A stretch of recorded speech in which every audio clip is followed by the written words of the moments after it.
we discuss the various ways of nourishing our soul. Today's guest is Jennifer Harshman. A chronic illness sufferer since childhood, Jennifer learned she had a gift for editing when her third grade teacher pulled her aside and secretly asked her to correct the errors on a note that was going home to the parents. She has been editing professionally since 1992, written, ghostwritten, and edited everything from brochures to blogs to books.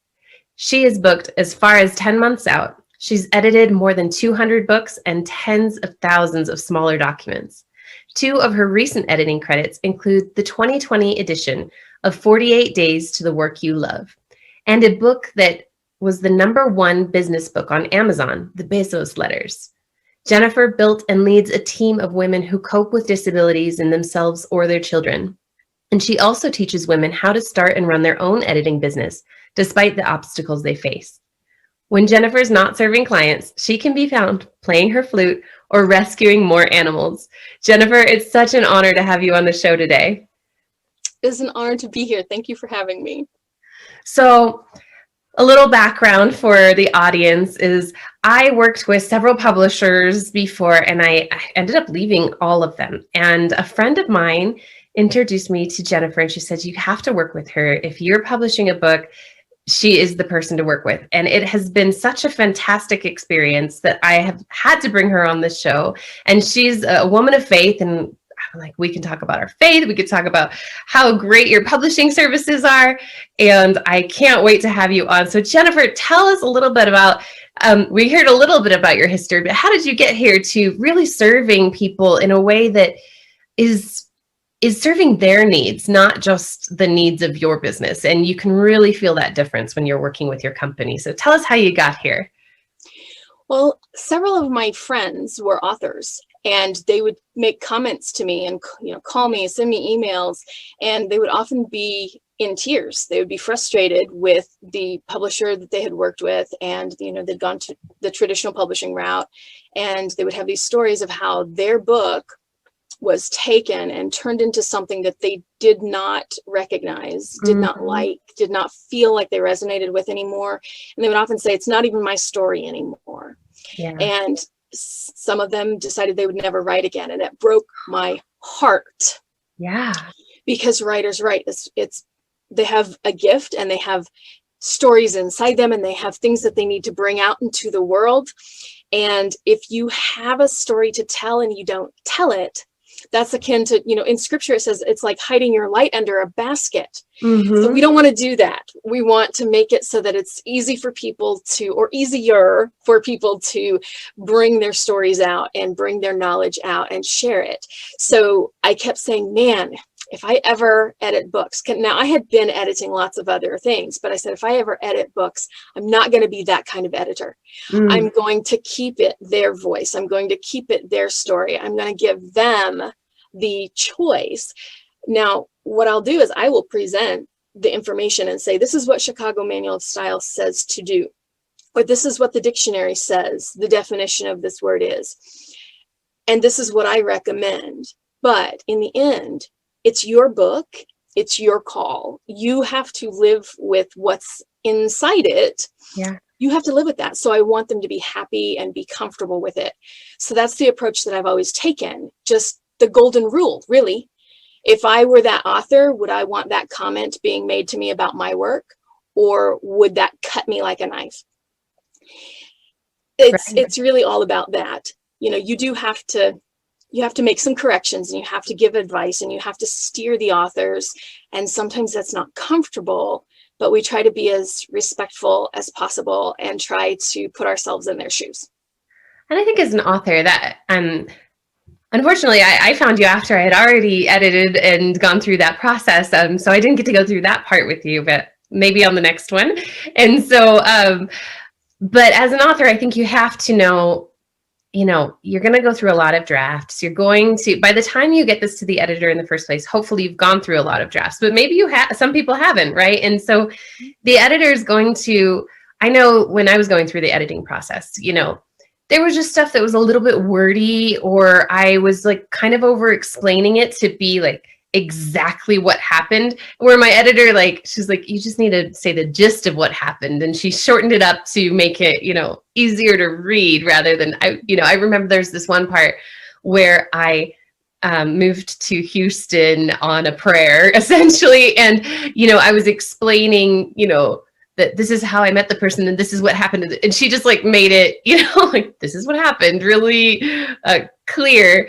And though it didn't encompass all of it, it got to the point. And so I think as the authors, we have to, here's our creativity, and as long as you're helping us actually make the point better, then the editor usually knows what's going to hit home with your readers and really help them to enjoy the book and keep moving fluidly through it, so they're not getting stuck in these little details that you're trying to like make sure it's the exact everything. Because the point of the experience is to learn the lessons of the book and to enjoy the read, right? Mm-hmm. Yes. And you want, to give the reader some actionable material. If that's the type of book that you're writing, you want to be able to do that succinctly and clearly. And it is so easy to do what you did and get into the weeds and get into all the details and tell them, well, I think they need to know all of this. Yeah. Right? Having that other perspective where they're going to know what a reader's going to experience. And an editor is first and foremost a reader. So they are your first reader in a lot of cases. And so they can tell you, this is what the reader's going to experience. Think this question might come up for them. So there's a lot of perspective that they can provide. Yeah, definitely. I think for me, my first reader was actually my pastor, who's published many, many books, right? And he was just being encouraging, because I'm like, I want you to let me know that nothing I'm saying is absolutely heretical, because it's a spiritual book. And, he just said, I love it. I can't wait to see more, and so when my editor's like this and that, I'm like, no, but he loved it and wanted to see, but there's one side that, sometimes you just need that little bit of encouragement to keep writing. And then when, it was finished and I gave it to the editor, it's like, okay, now we need to, and even before I gave it to her, I think I had brought it from like almost 100,000 words down to 60 something thousand words, and so I'm thinking I already cut everything out of it. So do you ever have those authors that are pretty in love with what they've done, and you're trying to nudge them to be able to sell more books and really move people, but they're so in love with, all the work that goes into writing a book? Definitely. I would say most do. You put your heart and soul and a lot of time and effort into your book. Yeah. And it's like a baby, we use that analogy. It's like they're handing me their baby, yeah. and I have to tell it that it needs some surgery. Right. So I want to be as gentle as I can and walk them through that process and hand them back something that looks more like what they know down deep what they want. Yeah. And they know that that's going to serve their purpose better than what they were able to do on their own. You do all that you can with it. You get it the best that you can. And you're like, okay, now I have to get some help. And now I have to hand it over to someone else who has a different expertise than what I have. Yeah. And I love that your company really incorporates all of the expertise that you're going to need to be a self-published author. I mean, when I was working with some of those other publishers that I ended up firing, I just felt like I was constantly being upsold, upsold a few $1,000s here, a few $1,000s there. And then by the time you've been upsold thousands and thousands and thousands, then you also only get this tiny percentage of any book sales. And, we control it. And we also are, saying that you do have to change this, and that, because we are the publisher. And so I think what's been so liberating about working with Harshman Services is that, you gave me some options here. There's a cover designer that's this much or that's this much. So which would you like to choose? And it wasn't thousands of dollars of upcharge on either of them. And, and here's the services that we offer for this and that. And it was always, you're being paid your worth, and you're running a business, but you're not looking to just rip off your customers left and right, which even with the Christian publishers, I was really feeling like you're just sucking money out of these authors left and right and upselling them on things that they may or may not need, or they do, and you're just really overcharging for those other publishers. How did you, did you see that happening? Like you said, when you saw your friends going to these publishers and just getting gouged left and right, and you made that decision in your company to be reasonable? I always wanted to make things within reach of Yeah. as many people as I can that fit what we want to do. And, our North Star is helpful writing. Yeah. So if it's something that's going to be helpful, then that's within the realm of possibility of working with us. If it's something that's, gratuitous violence or a fluff piece of each read, things like that, that's just not what we do. But I always wanted to help people and make a difference. And if I'm going to, and also I have a very overdeveloped conscience.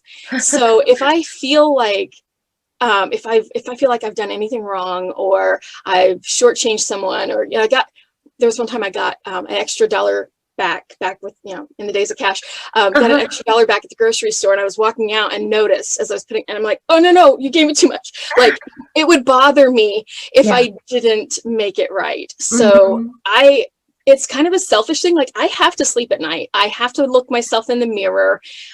There will come a day when I will answer to God for my actions. And I keep that eternal perspective. And the team members that I bring on also have that. They're all people of faith as well. And they're all people who deal with some sort of disability in themselves or their children. So we all have a lot of the same traits and drive and things like that to serve our people. So that's where that came from. So talk to us a little bit about a disability and how that was in your life, and then motivated you to go on and make sure other people with those disabilities could thrive in their worlds as well. Okay. So I was dealing with several medical conditions of my own. Most of them are better now than they were when I started this a decade ago, thank God. I also had 2 of my 3 kids were born at the time, and they were showing signs of autism and ADHD and some food sensitivities, and so plenty of health problems. And I felt like I was stuck at home. I could not leave to go have a job or, go out and run a brick and mortar business somewhere in the town.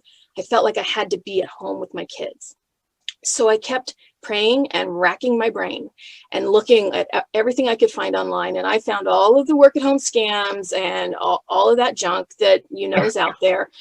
And I just said, what can I do at home that's flexible? Because I never know when I'm going to be sick. I never know when I'm going to have a fibromyalgia flare and not really be able to do much that day. Yeah. I need flexibility for myself and my kids. So a friend of mine from a discussion board way back in the day called me, and she said she was working for a museum, and she said that her boss had handed her this assignment to edit a 2-volume book set. It was going to be published in London, and so it needed to be done in British style. Well, she said, oh gosh, no way. I'm going to call Jennifer. So she called me and she told me this. And I said, I have only edited in American style. I don't know the first thing about editing in British style. I don't think I can help you. And she said, I know that you taught yourself how to catalog according to the Dewey Decimal System, and it only took you about 2 hours. I got a master's degree to learn how to do that. So shut up and take the gig. You can teach yourself British style. And I was like, I was still really nervous about it. But then she said something that just bonked me in the head.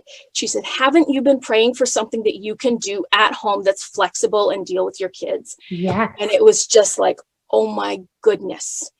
And I said, yes, I have. And so I just gulped and I was like, okay, your boss is okay with this? And she said, absolutely.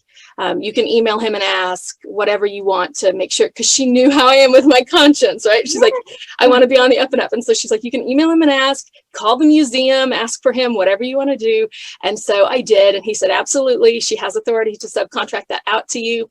When do you think you can have it done? So we worked out that due date, and he loved my work. Wow. And she told him, just by the way, she is not doing this full-time professionally. This is a stay-at-home mom. And he cut her off and he said, why not? Her work is excellent. She should be doing this full time. And so she called me to tell me that. And that was my big, billboard sign from God that this Yes. is the path that I had been looking for so long. Wow, that's incredible. I mean, it's funny. I actually went to British school growing up. So I moved back to America when I was about 8.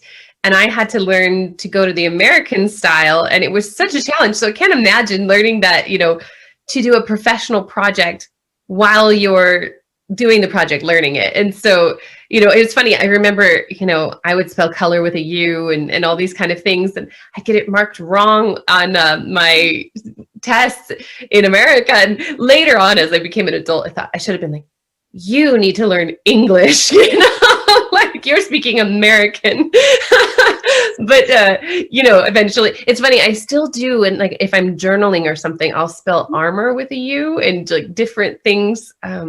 It'll, if I'm doing something professional for Americans, I spell it with the O, but there is a lot of difference there in the British English and their grammar and their structuring and how to, even the word structure, I've noticed is quite different when I'm dealing with England. So I am really impressed, and that's something, someone coming to you and actually we've talked about doing the Audible, right? And so we haven't done Audible yet, but we would like to. And so knowing that you've taken on something in the middle, like starting the project and learning it at the same time and really thrived and done so well that it actually kicked off your career, it's nice to think about, all right, if we go on this Audible journey together, you'll figure it out just like you did before. So that's incredible. Well, thank you. It's been a lot of fun. So fibromyalgia, back in my fitness days, I had a client who had fibromyalgia, and you do never know when there's going to be a flare up. And so I always put her at the end of my day so that if she had a flare up, I just got off early. And it wasn't, kind of in the middle where I couldn't do anything about it. And so dealing with that and disabilities while working, having kids, running your household, and then you're teaching other people how to do the same. Tell me more about that. Well, several people had asked me over the years because, I'm very transparent and I'll post on Facebook if I have a bad day or what I'm dealing with. And so my friends were aware. And then they also knew that I was doing this work. And they're like, how can I do what you're doing? Because a lot of people want flexibility. They want autonomy. They want to be able to stay home, work in their PJs, all those comforts. And so lots of people would ask me, well, how do you do this? How did you get from where you were a few years ago to where you are now? And so I would have these conversations with them. And I realized I was spending a lot of time having basically the same conversation over and over. So it was not very efficient. Yeah. And much as I love to help people, I also needed to make sure I was getting my client work done. So I thought, what if I did it in a group? If I had a weekly call where I could tell 10 people at the same time instead of telling one person 10 different times. Yeah. So I started, and people at first had asked me for a course. And I thought, well, I don't want to stop what I'm doing and spend 6 months putting together the course that they would need to do this. So how can I do both? And that's a question I ask a lot. How can we have both? How can we do, it's not either or, it can be both and. I said, how can I help these people without making them wait, without making my clients wait any longer than they already are in this waiting list? How can I do this? And so I thought, I will build the course as I go. I will have live calls. We'll record it on Zoom. We'll go through and we'll do all of the material. And then I can turn it into a course or have someone do that for me, but I can be helping these people get what they need right now. Yeah. So I started doing that a couple of years ago. And it's a pretty small group because we want it to be the right kind of people. Yeah. It needs to be people who are generous and that have a good, strong moral compass, who wanted, do the right thing, golden rule types of people, and people who are action takers. Because even if they have disabilities, and most of the people in my group do, we still have to get some things done. Yeah. And if you're an action taker, then you're going to get it done. It might not be today. It might take you some time. That's okay. Yeah. But people who just kind of blow it off or, not committed or that kind of thing, I really don't have time for that. Yeah. And, you know, you're doing the work to invest in these people. So you want them to be investing in themselves. I've definitely found that when I've dipped my toe into coaching and different things, is that, you know, you need to be invested in you even more than I am. I'm going to be very invested in you, but you really, and actually, as you're talking about it, I've thought about for this upcoming book, as you know, it kind of reads almost like a devotional with questions at the end and things, of doing a course for the same thing, especially, you know, if I'm going to be touring churches and stuff, instead of just leaving them with a book, you know, here's a book. And if you want to really take this into a course, you could do it together with your church or alone, or, you know, so maybe we'll have to talk about that in the future too. But that's wonderful. So, and then a lot of these people end up becoming some of your employees, right? Well, I don't have employees technically. It's all independent contractors. Yeah. So they start their own business. I send them work. They also have other clients, which sometimes I will help them get. The IRS looks at 20 factors when they are determining whether someone is an independent contractor or an employee.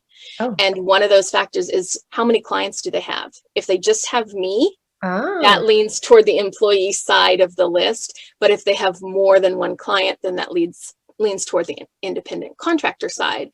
And I don't want them to depend on one source of income.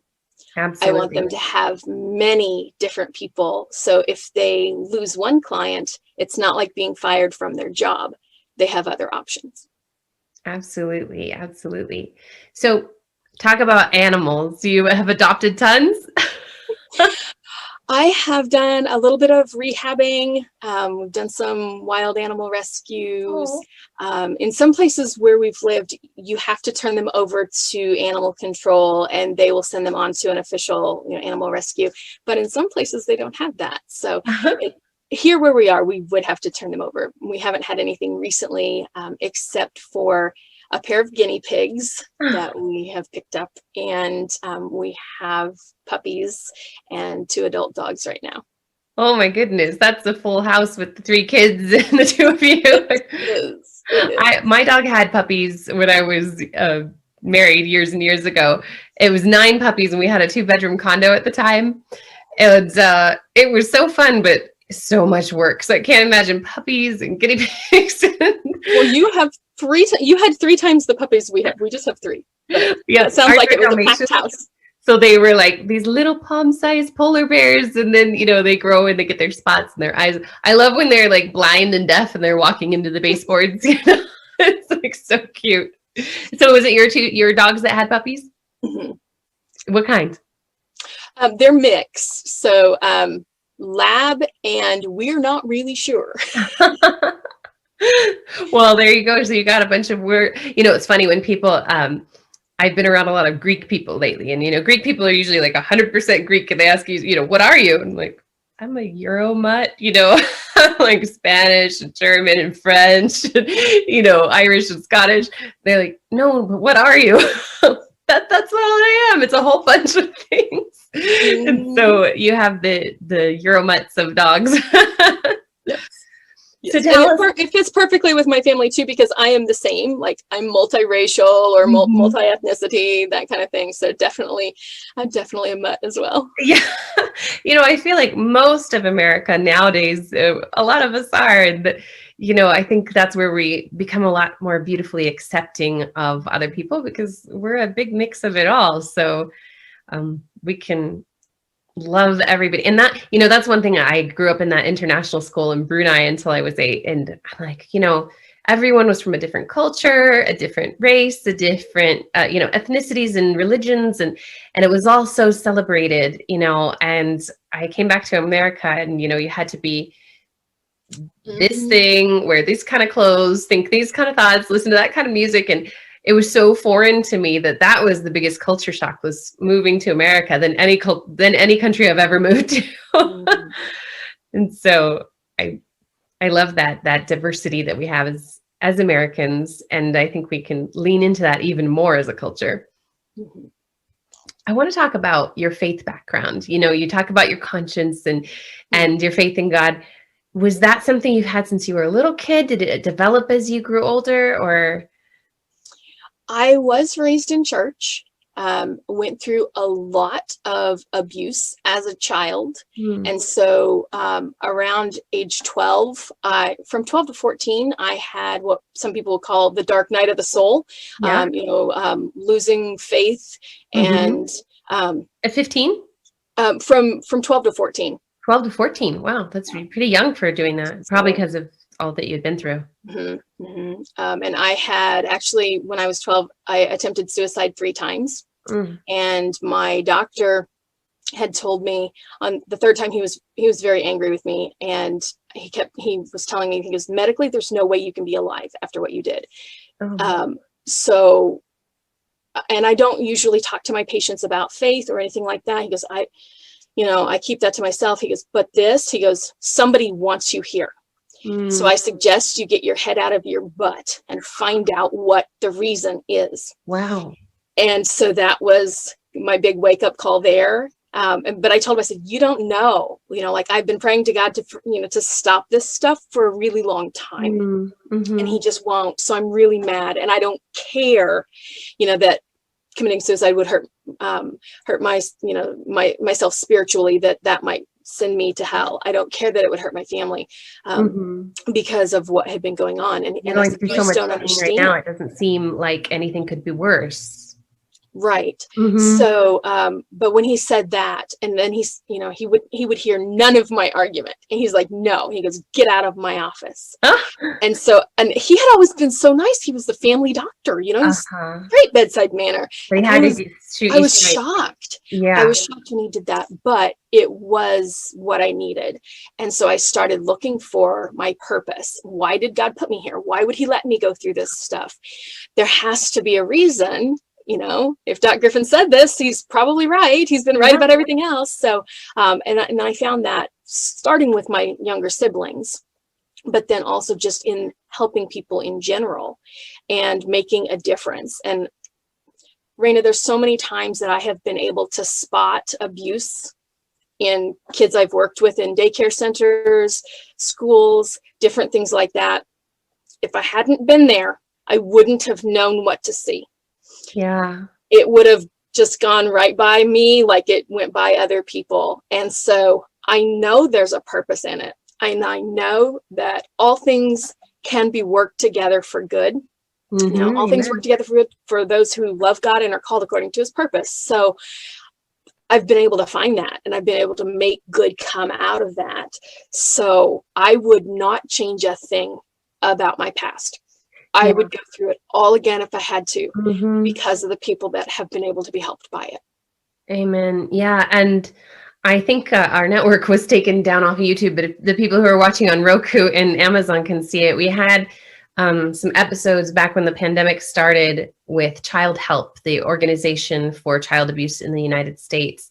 And that number, if you do suspect child abuse, or you see it, or you are in a position that you feel like you're about to abuse your child, they have had people call the hotline and say, I'm about to throw my child in a boiling pot.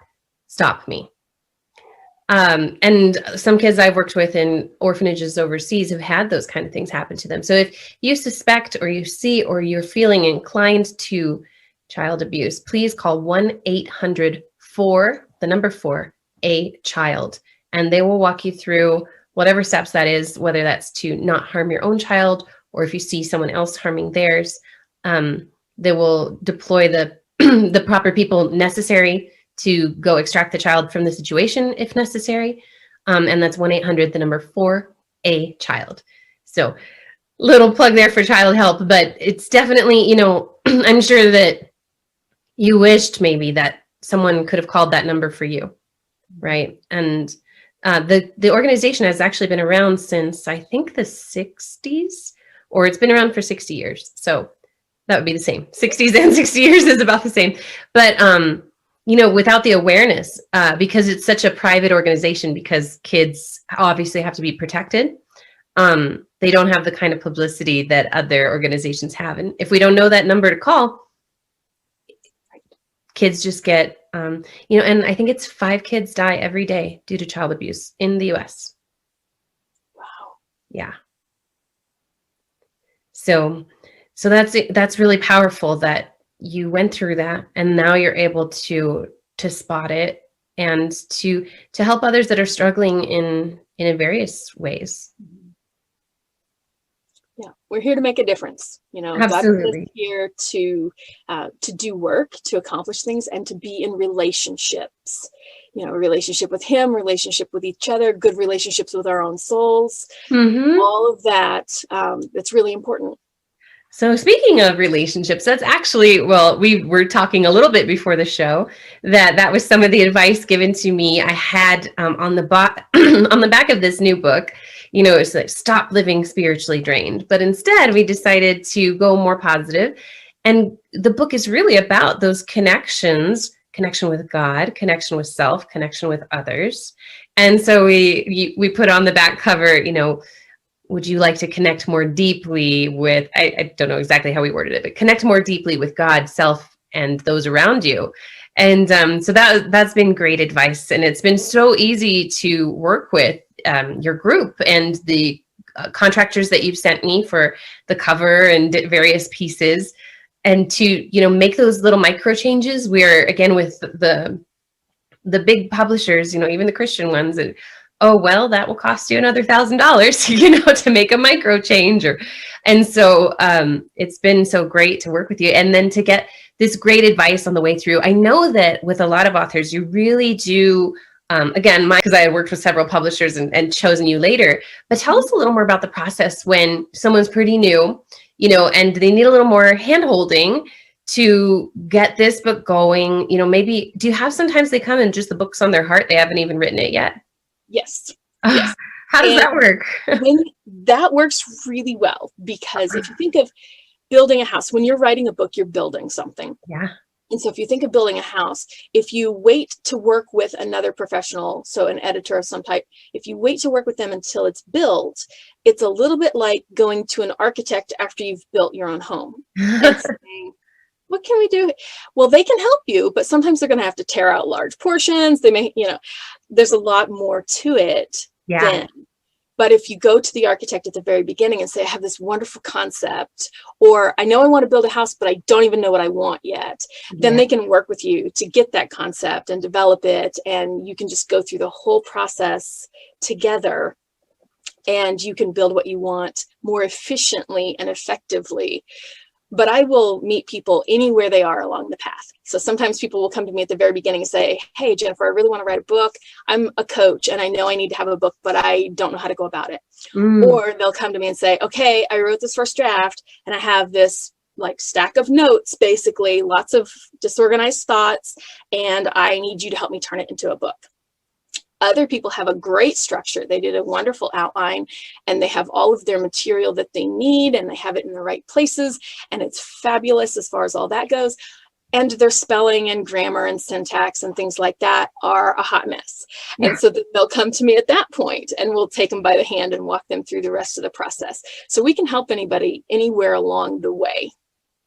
Yeah, I know. For me, anyway, at least when I'm writing now, again, I went back, I spent a lot of time on this, but I probably, now that I've done a book, I think I can write another one, a lot more quickly. But, I would start it whenever I was just writing the chapters, I wouldn't care about spelling because you just need to get it out, or you're going to get writer's block because you just are trying to make everything so perfect, but then I would go back, and then like my own self-editing before was like the worst part of the process. So I think, on the next book, if I can just have that done, kind of turn it in sloppy and have someone work that piece, then you can just get the expression out and then have the architect come in. You just like say, okay, I want 3 bedrooms and I want, this many bathrooms and the backyard to be like this. And then to just give your baby over before the surgery is really, really needed. I think that would be so, I think it would help you as a writer just to keep writing and keep being creative rather than tackle all the not so fun parts for an author for to do. Hopefully it's still fun for you. It is. And over the years, like when I first started, it was just me. And then I added different team members as people were asking for more and more services, all interrelated. Yeah. But we want everyone to do what they do the best. And so, okay, cover design, not my thing. I can tell you all the covers I like that are gorgeous, And you but have a cover great design, cover I'm designers. not the one to do it. So I need a team member or Yeah. 5. So we built it that way so that we could take care of everything all in one place. Yeah, that has been, I mean, the cover designer that you recommended me has been so great. And he's just knew my concept right away. You know, I sent a couple of ideas and it was like he was in my head. In fact, better than I had imagined when I got the covers back. And so that's so incredible. But yeah, I think you're right. You know, if you're a person who's creative and you're getting the idea down and that's the part that you're good at, then if you can hand it over and have someone else do the parts they're good at, it, you know, just saves you. It could save you an entire year, truly, especially if you're a new author. Yep, So that's definitely true. yeah. So do you still do ghostwriting? I know that you used to do that. Mm-hmm. Yep, sometimes I do. Okay, so that you'll have people come like with the concept and what they want to do, but they don't necessarily, maybe they're not a writer. Maybe like you said, they're a coach or something like that, and they know they need a book, but they're not really into writing. And maybe they're just going to talk to you about the ideas and you begin to, that's one thing I know that you're really good at is you start to hear their voice and almost get inside their head, right? Tell us what's the process. Say someone's out there and they're like, yeah, you know, I really could have a book on my expertise written, but I'm not a writer. I don't, and that so doesn't excite me to sit down and write for hours and on end. What would that process be if they would call you up and say, hey, I've got this idea. Here's my expertise. What does that look like? Usually it looks like hopping on a call like this. And we talk, and I have a list of questions that sometimes the conversation will veer off to the left and we'll come back another day and get to the rest of those questions, and that's totally fine.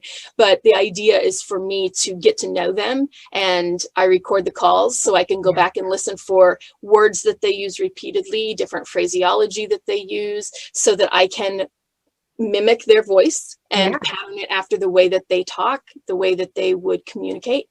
And I also will sit down with them and make sure that we have those phrases correctly. Do you want to sound like this? Is this the way you talk if you give a speech or if you're in a live coaching session? And I also ask them to send me everything that they have as far as their YouTube videos, any recorded sessions they have, even to talk into, like, say they have a digital recorder or their phone, and they'll just talk to me about their book, about their plans, about their day, whatever it might be, so that I can get to know the way they speak. And then I can turn that into words and phrases in their book. I love it. I love also that you don't just take the way that they speak, but do you want this to be the way that you sound? Because sometimes there's things that we say, maybe even unconsciously, and we don't realize we repeat this. I remember I used to say, you know, a lot, and I still think I do a bit, but it was because if someone didn't respond right away, I'm thinking, are you listening? You know, come on. And I'm sort of a fast speaker, so sometimes that could just be someone having a natural pause, and I used to say, you know. So, but having a ghostwriter, or, you know, for me, it was a good friend that kind of said, hey, did you know that you say this quite often? Having a ghostwriter be able to say, you do say this a lot. Do you want that to be part of your legacy in your writing or my writing on your behalf? But of course, on a ghostwriter, it comes off as your writing. So if I were to have you ghostwrite for me, it's still published by me. It's still coming from me. So I want that to be a reflection of how I want to leave that legacy. Because when we leave a book, we leave a legacy. Yes, you do. And you want it to match up so that when someone who has heard you or interacted with you in person then reads your book, they don't feel a disconnect. Because if the tone is very different, if the wording is very different from what you would use, they might not be able to notice it consciously, but subconsciously they will, and it will cause a trust issue. They won't trust you as much as they would if they had never seen your book. And they won't trust you as much as they would if they had seen a book that is congruent with the way that you present yourself in other situations. Wow. There's sometimes, though, that I thought my editor is funnier than me, so I went with what she said. Sometimes she took my jokes and made them better, so I'm like, okay, we're going to go with that. But I agree. If it was like the entire book was written in her voice instead of mine, rather than an off joke that was a little bit better told by her, um, then it would definitely create that distrust. Like, are you sure you wrote this? This doesn't sound like anything that you would say. Mhm. Mhm. And even actually, when I write, I think I have been very formal. Going to British school growing up, and just when you're writing something for business, you don't want to use any conjunctions, and you would say I do not instead of I don't, and things like this. And so I had that all in my writing, and she kind of went, but that's not how you speak. That's not how you would talk to your audience. And so it's not a very formal book. And so these things that I'm like, but this is how you write properly, I had to be coached into, yes, that's true.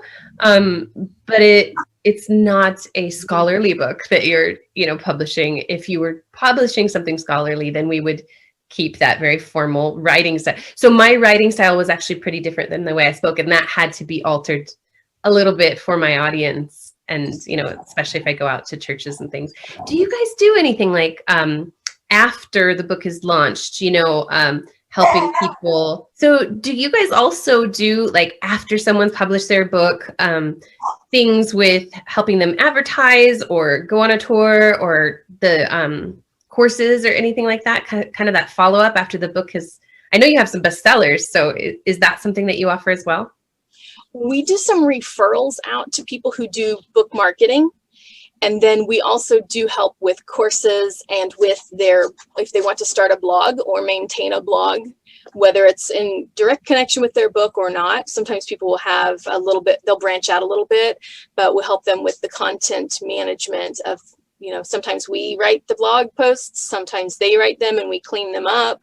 We handle all of their scheduling and things like that. So we really want to make their lives easier in any way that we can.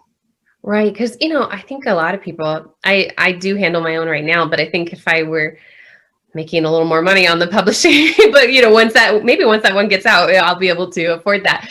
But, sometimes you want to pop into social media and say hi to your audience, but you don't want to manage the daily posts, that keep people engaged day to day. And so, right now with the book coming out, I'm doing like a daily post with a little excerpt from the book. But that kind of get a little bit exhausting. So it's nice to have services that, could maybe be putting out like a quote from the book and this, in between when I want to pop on and actually like physically engage with the audience, on the screen. Yeah. Stress relief. What's that? It can be a big stress relief. That's something that our clients tell us a lot, like, man, you just make my life easier. And that's really what we're here for. It really is. I've noticed that through, this whole process. And again, I'm really glad, like you said, you wouldn't change anything in your life. You've been able to bring that experience and God's used it for good. Same thing with going with these different publishers. Even though, like, my pastor told me in the very beginning, you should probably self-publish. They don't do a lot for you. They just charge you money. But I, kind of got sucked into, it's a Christian publisher and it will be good. And had I not had that experience, I wouldn't know what a stark contrast it is to work with someone who's really just trying to make your life easier. And they're really, they're charging reasonable rates to do, work and make your life just so much. And nothing feels, like I'm trying to be upsold for anything. In fact, I feel like you've never upsold me for anything. I've always asked, I need a cover design. And you said, yeah, I've got that. And again, what about Audible? Well, we haven't done that yet, but we're thinking about it, and I love that honesty, that I know when I come to you, you're going to tell me the honest truth. You're going to, charge me reasonable rates. You're not going to try to sell me stuff that I don't need. And if I want to make my life easier, I know the services you provide, but you're never that hard line sale. And that, is such a stark contrast to some of the publishers I have worked with in the past. So have you also had a lot of people who've come from, that publishing experience like I have? A lot of your authors do. What are you hearing when they're coming from that kind of experience? The same type of thing, like that they had a bad experience. And I mean, that's just the overall, like that's a blanket statement. They've had a bad experience, and the details may vary, but frustrated and a little mistrustful, and they've been burned, so they're a little hesitant to try this again, and I totally understand that. And so that's why I make previous clients available to anybody who comes to me and say, look, you can go and talk to them. Here's their phone numbers. Here's their contact information. Here's the book I did for them. You can go and you can make sure that I'm legit and that I'm going to do what I say that I will do. And then they can do that. Some do, some don't. Some just saying it makes them feel comfortable enough to go ahead and take that step. Others are like, sure, I'll get back to you in a week. And they go and they call those people. And that's perfectly fine. I want people to feel comfortable, as comfortable as possible through the whole process. Yeah, and you definitely do that. Well, I hope they can come watch this video sometimes too, and know what a great job you do. I wanted to talk about your two really big credits of 2020 here with the 48 Days to Work You Love and that #1 business book on Amazon, The Bezos Letters. Tell us about those experiences and how that really ramped up to be such great sellers. Well, Dan Miller is the one who wrote 48 Days to the Work You Love, and this is his 2020 edition. So he wrote the original years ago, and I found him through his book. Our public library had it, and so I followed him online, got his newsletter, things like that, and started to develop a relationship with him just a little bit here and there, as things just naturally, just as he would say something in his newsletter, I would respond, things like that. And when he started his 48 Days community, he sent that out in a newsletter, and I said, absolutely, I want in. So it was a group of like-minded individuals who are entrepreneurs, and most are faith-based, and so it was just this really good, safe community to belong to. And so we deepened our relationship there. And when he knew that I edited, I've served many of the members there, and I've gone on his show, the Monday Mentor. I've done some things there with him. And when he decided it was time to do a 2020 edition, to redo his book, I was the person that he called, and he said, I would love to have you edit my book. Would you do this? And I said, absolutely. Wow. I would be thrilled. So that's how that one came about. And then the Bezos Letters is kind of a friend of a friend, also connected with Dan.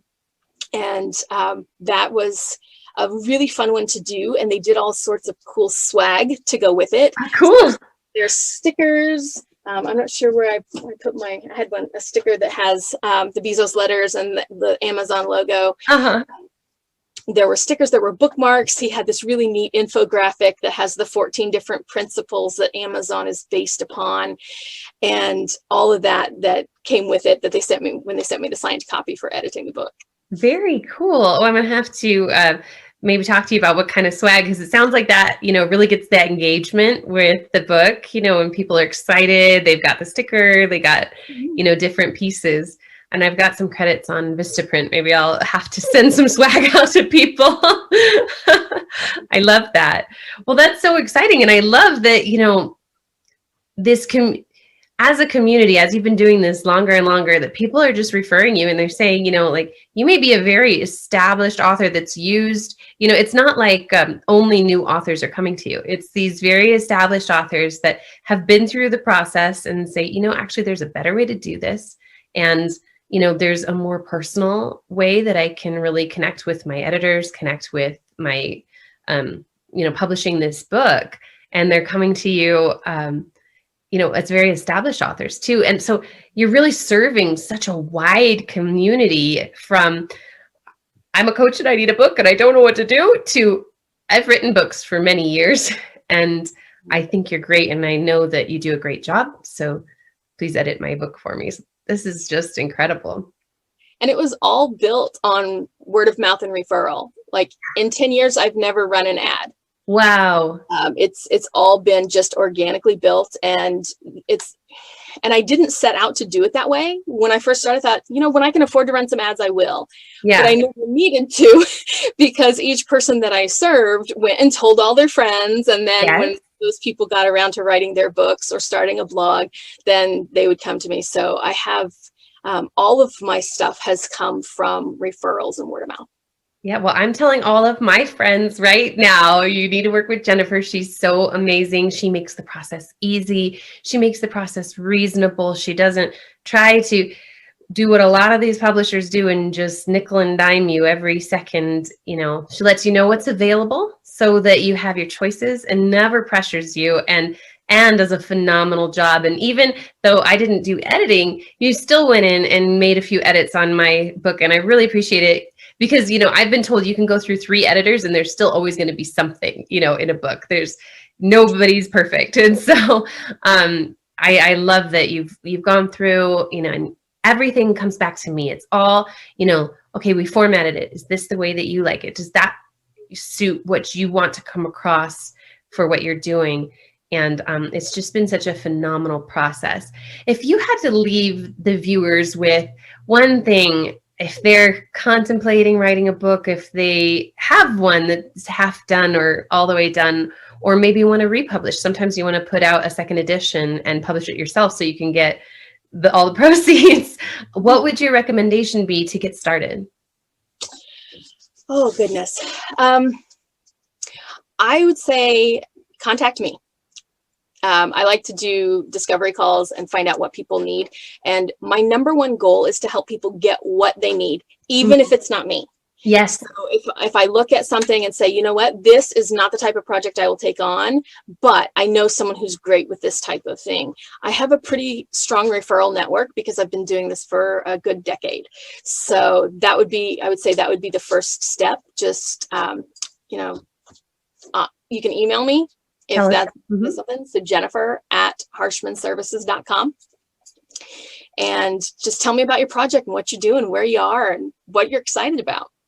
Absolutely. And that's how ours started. We actually were on a discovery call a couple of months before I actually decided, I'm going to ditch this other publisher and I'm going to, self-publish, but with help. So, to me, the idea of self-publishing was like, oh, I don't think I want to go through that, hassle and do that all myself. But the nice thing is I'm self-publishing, I'm owning all the rights, I'm having complete control over things, but I'm not doing all of the things that I'm unfamiliar with that might, if I really learn them well, not be too challenging, but I don't want to learn them. I want to focus on writing the next book. And so, when I can come to you and you provide such an excellent service and you do everything that, would take me weeks to figure out, right, at least, and you set me up to where I can track it and manage it afterward too, that I can just focus on writing the next book because that part's all taken care of for me. And so I really thank you, Jennifer, for coming on the show. It's been such a pleasure working with you, such a pleasure having you on the show. And again, I encourage my audience, send Jennifer an email. If you even have the thought of a book on your heart, do a discovery call. Find out if it's something that you can pursue and have that expression and not hide it under a lamp or bottle it up. Because even, I think it's Seth Godin and many others that say, write the book that you'd like to read. A lot of times with these books, it's super cathartic and it's the things we need to remind ourselves. And by sharing our experience with others, we can help them to have a little bit more wisdom and learn from our mistakes. And as we continue to learn from our mistakes by writing about them, and, we really bless the world with wisdom as we do these things, or our fun stories. And, I think I'm going to do some fiction later and I can't wait to work with you on those too. Great. So thank you all for watching. Thank you so much, Jennifer, for coming on the show. And until I see you again, may the Lord bless and keep you, cause his face to shine upon you, and nourish your soul.